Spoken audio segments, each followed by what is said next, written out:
si San Maximilian Maria Kolbe, na kung saan ay isa siyang martir doon sa labor camp sa Auschwitz, sa Poland, noong time of the Nazis.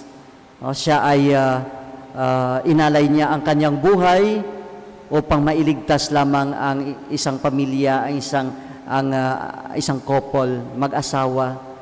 So sabi niya, kung pwede siya na lang mamatay, hindi lang itong mag-asawa na ito dahil sila ay may mga anak.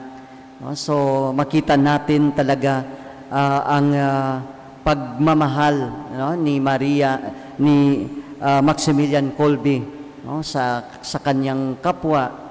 Pagmamahal, mga kapatid.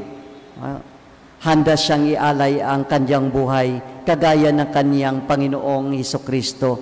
Alam po naman natin, ito ay hindi galing sa kanya ang lakas, kundi galing sa Panginoong Jesus. Siya ay isang pari. So mga kapatid,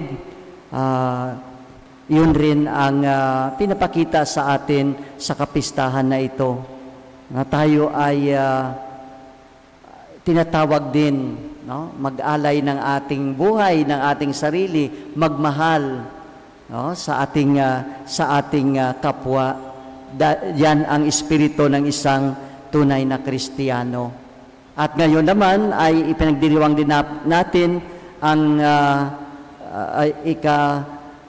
isang taon at 88 na kaarawan ni Padre Jacinto Zamora. Siya ay bayani, isang pari din. Ngunit ipinanganak siya dito sa Pandacan.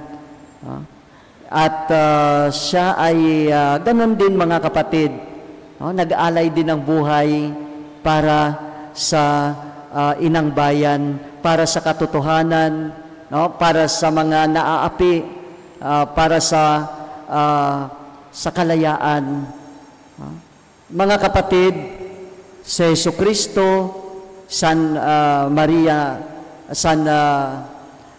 Maximilian Kolbe, ang ating bayani, Jacinto Zamora, lahat ito ay nag-alay ng buhay sa ngalan ng pagmamahal. Pagmamahal sa kapwa, pagmamahal sa bayan, pagmamahal sa Diyos. So, mga kapatid, sana po itong pagbasa na ito, itong ang mga pagdiriwang natin sa araw na ito ay magdala din sa atin na tayo ay magmahal. Magmahal dahil yan ang kautusan ng ating Panginoong Diyos na Ama, ng ating Panginoong Hesukristo. Magmahal po tayo dahil ang ating Panginoong Hesukristo ay nagmahal din. Ang pagmamahal, iyon ang susi, alam natin. Isang susi papunta sa kaharian ng langit. Amen. Magsitayo.